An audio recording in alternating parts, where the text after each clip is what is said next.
Хайырлы иртә, Россия бер телеканалында Татарстан яңалыклары тур эфирдә сезнең белән мин Айзилә Батырханова бүгенге чыгарылышта. Гадәттән тыш иссе һава икътисадның кайсы өлкәләренә йогынты ясый махсус комиссия утырышы карары. Татарстан югары уку йортларына укырга керүдә үзгәрешләр бар.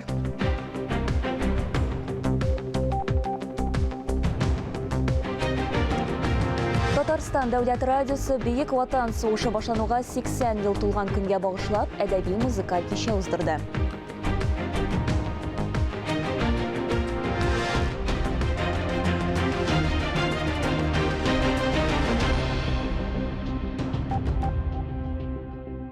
Татарстан президенты Рөстәм Миңнеханов Татарстан Республикасы гадәттән тыш хәлләрне кисәтү, бетерү һәм янгын куркынычсызлыгын тәэмин итү комиссиясының утырышын уздырды.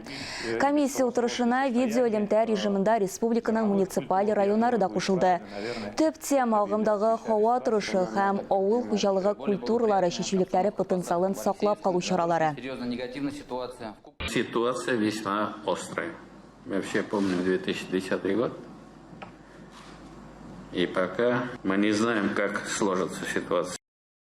Быелдан булачак студентка 2 мәртәбә кайгырга кирәкми. Югары уку йортларында бюджетка керүнең 2нче дулкыны бетерелде.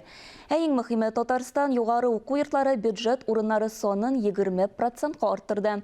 Элек абитуриент документларны бары тик 3 белгечлеккә генә бирә алган булса, хәзер уку йортының 10 юнәлешен сайларга рөхсәт ителде. Вузлар беренче чиратта ил күләм олимпиада җиңүчеләрен, ташламалары булган абитуриентларны һәм оешмалардан алган максатчан юлламасы булганнарны кабул итә. Татарстанда быел ил күләм олимпиадаларда 213 җиңүче булган. 9 ел рәттән республика олимпиада җиңүчеләре саны буенча Мәскәү һәм Санкт-Петербургтан гына калыша. Лаешта «У войны не женское лицо» социаль-гуманитар проектының 2нче этабына йомгак ясалды. Мәрхәмәт, милосердие, хатын-кыз депутатлар берләшмәсенең проекты тыл хезмәтчәннәренә багышлана. Ветераннар исемнәрен мәңгеләштерүне максат иткәннәр тулырак киләсе язмада.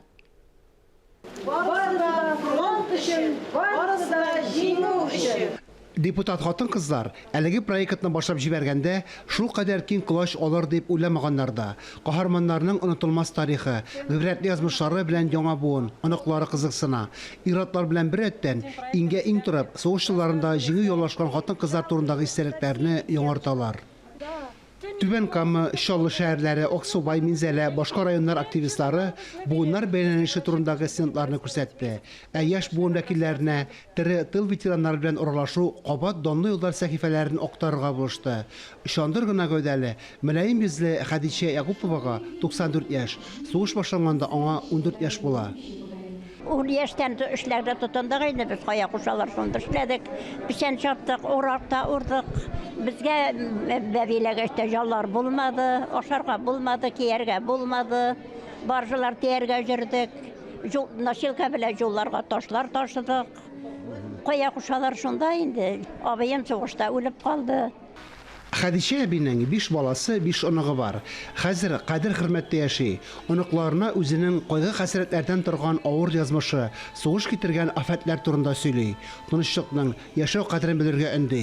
Сәхнәдән сугыш чорына багышланган җырларны тыңлаганда да ветеранның күзләре яшьләнде. Безнең районда 208 тыл хезмәткәрләре яши. Кызганча каршы сугышта катнашучылар безнең бүген исән-сау түгелләр. Безнең бар узниклар категориясеннән аларга бөтен ярдәм күрсәтелә. Безнең яктан һәрбер тылда тыл хезмәткәрләренә мәктәпләр билгеләнгән, социаль работалар билгеләнгән. Алар буенча бөтен эшләрдә ярдәм итеп, аларның көндәлек тормышларында бөтен бәйрәмнәрдә игътибар биреп, бүләкләрне бирәбез, үзебез дә йөрибез. Хәбәр бәйрәмнәргә катнашабыз. Проект җитәкчесе Татьяна Ларионова сәхнәдән проектны тормышка ашыру буенча иң актив районнарны билгеләп үтте. «У войны не женское лицо» китабын тәкъдим итте. Басмада тылда җиңүне якын иткән каһарманнар турында язмалар бар. Для нашей республики, тыловой республики, роль каждой женщины, каждого ребенка, кто здесь добывал хлеб, кто здесь заменил своих мужей, отцов у станков, это тоже, конечно, великий подвиг, великий труд. Соғыш вакытында хатын кызлар батырлыгы турында масса күләм мәгълүмат чаралары арасында үткәрелгән республика конкурсында җиңүчеләрне дә атадылар. Әлеге махсус чыгарылышлар республиканың дәүләт архивына тапшырылды. Бу уңайдан Татмедиа агентлыгы һәм архив эше буенча дәүләт комитеты вәкилләре акытны имзалады. Шулай итеп, каһарман хатын-кызларның исемнәре мәңгеләштерелде. Фанис Мөхәммәтов, Дмитрий Евторов, Эдуард Мөхәммәтҗанов, Татарстан яңалыклары. Бейік Ватан сугышы башлануга 80 ел тулган көнне Татарстан дәүләт радиосы без 41 ел балалары дип исемләнгән әдәби музыкаль кичә уздырды. Чара халыклар дуслыгы йортында оештырылды. Татарстанда 41 елда барлыгы 106 мең кеше туган. Залда дәһшәтле 41 елны дөньяга аваз салган, сугышның бар ачысын татыган. Хәзер инде 80 яшьлек юбилейларын уздыручы шәхесләр җыелды. Алар истәлекләр белән уртаклашты. 12 октябрь 41 ел салкын яңгырлы күзге көн үй ягылмаган әти сугышта Ленинград фронтында сугышып ята. Без менә мин шушы төнне туганмын инде. Мине кулына алгач кысып кендегә әйткән: "Ни бәхетсез бала. Шушы рәхимсез дөньяга, шушындый котсыз вакытта ник тудың инде сен?" дип. Менә шушы сүздә барысы да әйтелә. Biz soğuş çorы балаларынан үрнәк алып, аларга тиңләшергә тырышып үскән кешеләр үзебездә Бөек Ватан сугышы ветераннарының баласы. Чөнки сугыштан соңгы елларны мин үзем дә хәтерлим. Менә бу очрашуда без шушы сугыштан соңгы авыр елларны гәүдәләндерергә һәм хәзерге яшьләргә бүген тормыш матур, тыныч тормыш матур гына дәвам итә, аның кадерен белергә кирәк. Чөнки сугыш ул бик күп афәтләр китерә, бик күп ятимнәр калдыра дигән фикерне җиткерергә телибез. Без 41 ел балалары әдәби музыкаль кичәгә багышланган махсус тапшыруны 8 июль хәерле көн Татарстан чыгарылышында карый аласыз. Алдагы минутларда минем коллегам Гөлназ Ибрахимова сезне парламент хәбәрләре белән таныштырыр. Республика парламентында Татарстан Дәүләт Советы һәм Иркутск өлкәсе закон чыгару җыены арасында хезмәттәшлек турында килешү имзаланды. Кунаклар башта фракцияләр, депутатлар төркемнәре, профильле комитетлар һәм комиссиялар эшчәнлеге белән танышты. Аларга парламент үзәген, музейын, рәсми делегацияләр кабул итү залларын, турыдан-туры трансляцияләүне, журналистларның эш мөмкинлекләрен күрсәттеләр. Очрашуда Фәрит Мөхәммәтшин искәрткәнчә, 2017 елда Татарстан белән Иркутск өлкәсе арасында сәүдә-икътисади, фәнни-техник, социаль һәм мәдәни өлкәләрдә хезмәттәшлек итү турында хөкүмәт-ара килешү имзаланган. Ә яңа килешү закон чыгару дәүләт төзелеше һәм җирле үзидарә өчен яңа мөмкинлекләр ача. Парламент комитетлары узган ярты елдагы эшләренә йомгак ясый башлады. Туган телләр елына багышланган чараларны тормышка ашыру, сайлаучылар белән эшләү, мәдәният, мәгариф һәм мәгълүмат сәясәте турындагы төп законнардагы үзгәрешләр.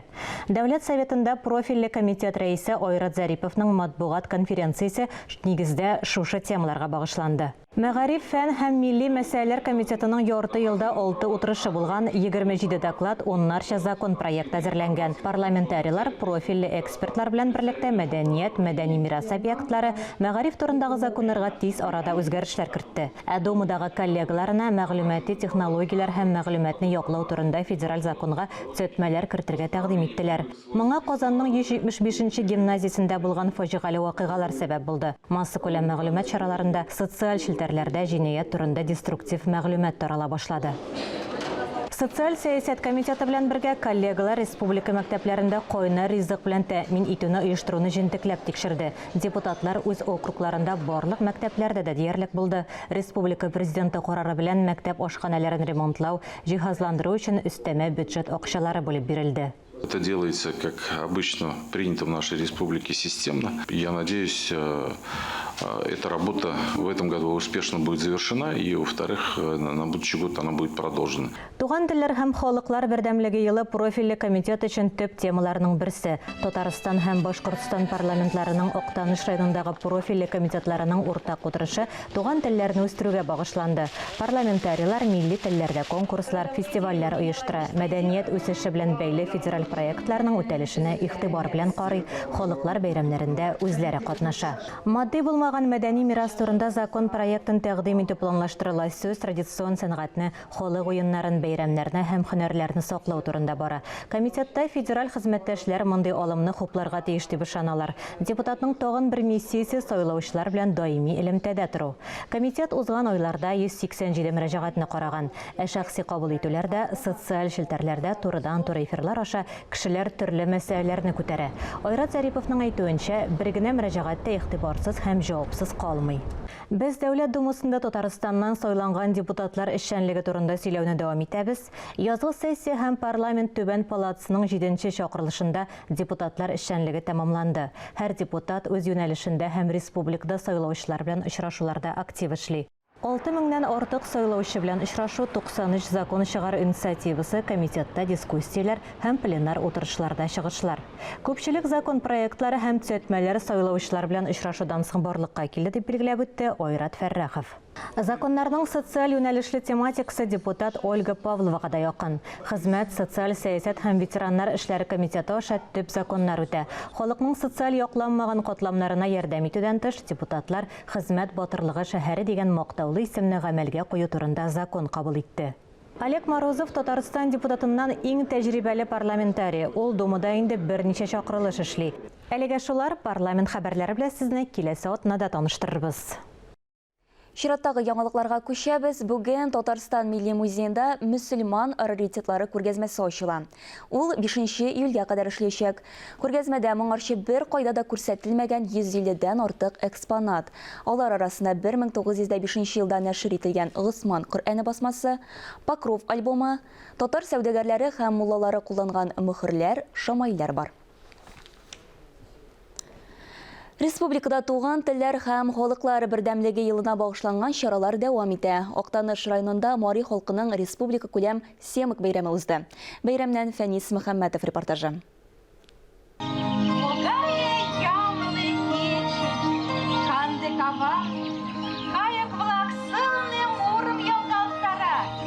Мари Сууксу авылында бу көнне кояшта яктырак булып, айрым балкып торды. Бәйрәмгә республика шәһәр районнарыннан, күрше төбәкләрдән дә күп санлы кунаклар, фольклор коллективлары җыелган иде. Һәр кемнең кәефе күтәренке, йөзләрдән нур бөркелә. В республике стало доброй традицией отмечать праздники культуры народов, представители которых компактно проживают в нашей республике. Самобытный и красивый марийский праздник семок вот уже более 3 десятилетий проводится в многонациональном Татарстане. В год родных языков и народного единства его празднование обретает особую значимость. Возрождение праздника, восстановление его древних корней неоценимый вклад внесли Марийская национальная культурная автономия, Ассамблея народов Татарстана, многочисленные энтузиасты и муниципальные органы власти. Симик бәйрәме быел республика күләмендә 25-нче тапкыр уздырылды. Кунаклар кайлардан гына килмәгән. Әгерҗе, Арча, Октаныш, Балташ, Кукбара, Мамадыш, Минзәлә, Менделеев, Мөслим, Олабуга районнары, Казан, Чаллы шәһәрләре, Мари эл республикасы вәкилләре чыгышлары ям өстенә ям булды. Я уроженка Судмуртии, деревни Мариожай. Вот этот наш праздник Семик всегда организовали, всегда вот чимарицы, Мари некрещенные, Семик смотрят. Но этот праздник нас радует встречи всех марийцев. Вся республика гуляет, вся республика марийцев встречается здесь именно на этом марийском празднике Семик. Кунаклар авылның мәдәнияте, милли ашлары, уеннар үткәрелә торган мәйданнары белән танышты. Шунда ук мариларның иҗат коллективлары чыгышлары, төрле кызыклы уеннар, ярышлар да үткәрелде.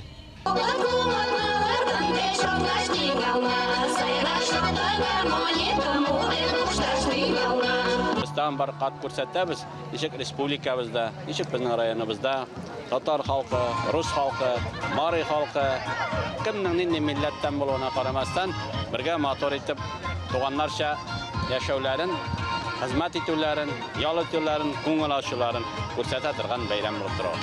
Бәйрәмдә бер юлы ике урында сәхнә гөрләп торды. Беренчесендә килгән кунаклар җылы теләкләрен җиткерсә, икенче сәхнәдә Мари гүзәле, Мари батыры бәйгесе кызды. Милли җырлар яңгырады, дәртле биюләр башкарылды. Фарис Мөхәммәтов, Татарстан яңалыклары, Актаныш районы. Менә Буа районының Исәк авылы җирлегендә Сабан туе бәйрәме белән бергә төбәк-ара уйнагыз гармуннар бәйгесе дә үткәрелә. Гармунчыларның матур көйләрен тыңларга дип җирле халык кына түгел, тирә-як күрше Чуашстан авылларыннан да яратып киләләр. Гармунчыларга Татарстанның халык артисты Мингал Галиев бәя бирде. Икеләтә бәйрәмнең төп оештыручысы авыл җирлеге һәм Буа якташлык җәмгыяте. Исәк авылында узган уйнагыз гармуннар бәйгесенә һәм Сабан туена багышланган махсус тапшыруны иртәгә 24 июнь 9 сәгать 30 минутта хәерле көн Татарстан чыгарылышында карый аласыз. Эфирда Татарстан яңалыклары, без дәвам итәбез. Иртәгә 24 июньдә Казан халкын Сабан туйга бүләкләр җыю йоласында катнашырга чакыралар. Чара көндезге сәгать 11дә башлана. Бүләкләр тапшыру Казан Кремле деварларыннан, опера һәм балет театры яныннан, Иске Татар бистәсеннән һәм Туган авылы милли комплексыннан башлана. Йөреш Татар дәүләт академия театры янындагы мәйданчыкта тәмамлана.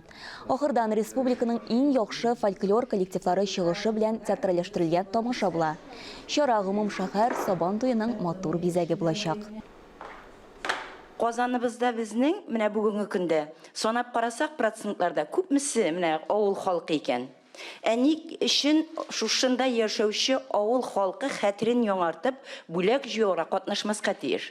Бу бит безнең өчен зур бүләк үзебез өчен дә. Менә Казан шәһәрендә дә шушы Сабан туй бүләге җыелу. Һәм инде мин уйлыйм, бу безнең бик зур дәрәҗәгә киләчәккә җитәр дип.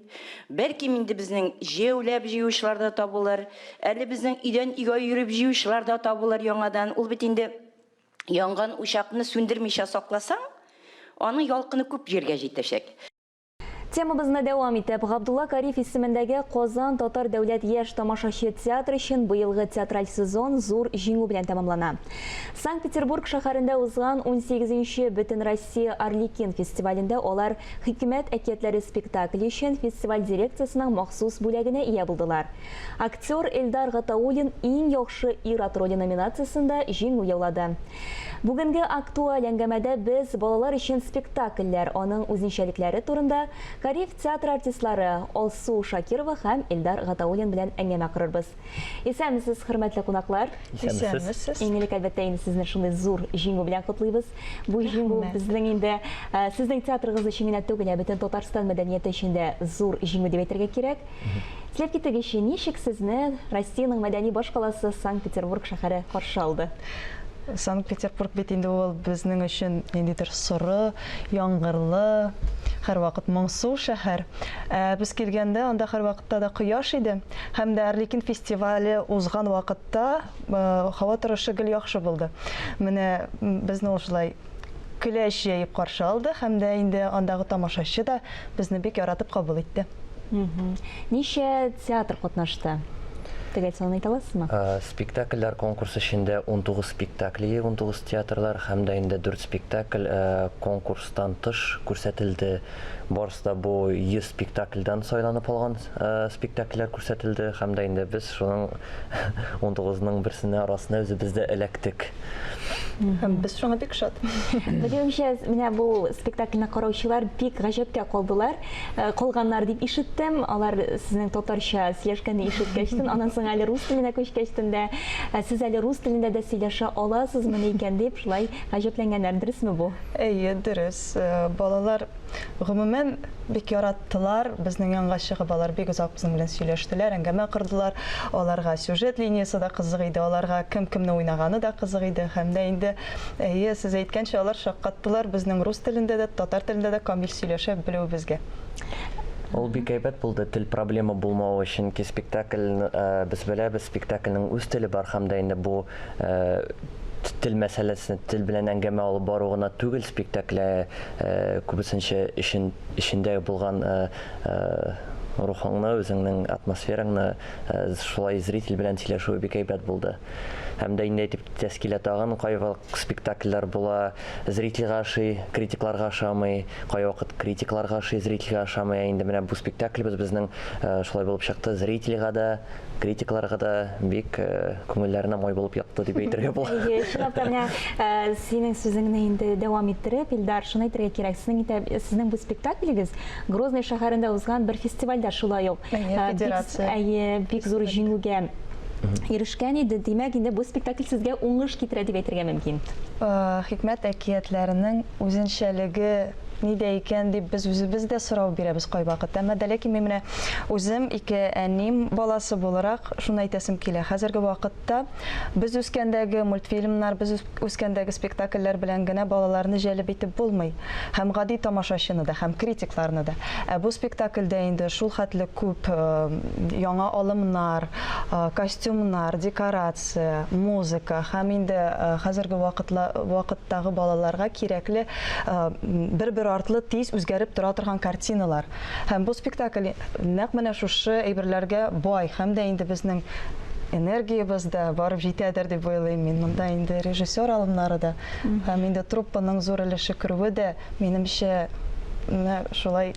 Алсы сез минем инде менә киләсе сорауыма да җавап таптыгыз дип әйтергә була, чөнки минем сорасым килгән иде. Менә балалар театрына нәрсә кирәк, нәрсә белән аларны җәлеп итәргә була? Илдар, бәлки сез дәвам итәрсез бу сорауга җавапны? Тыш яктан килгәндә спектакльнең ул алсы әйтте дөрес. Миңа калса безнең менә бу спектакль нәрсә белән үзенчәлекле. Без монда балалар белән гади темага гына сөйләшмибез. Без балаларга балалар итеп карамыйбыз. Без балаларга үзебезнең ровесниклар дип, үзебезнең безгә якын кешеләр дип зур темаларны алдык. Кайвак ул инде элекке спектакльләрдән китү дип уйлыйм, чөнки элек ул спектакльләр бик гади, бик менә өстәгенә булган темаларга гына сөйләшү. Без инде үзебез дә уйлаган, ничегрәк зритель аны кабул итер. Спектакльдән соң күп балалар килә, сораша, күп нәрсәне аңлый. Мәсәлән, нинди сорауларга җавап эзлисез? Бәлки әйтеп китерсез темаларын?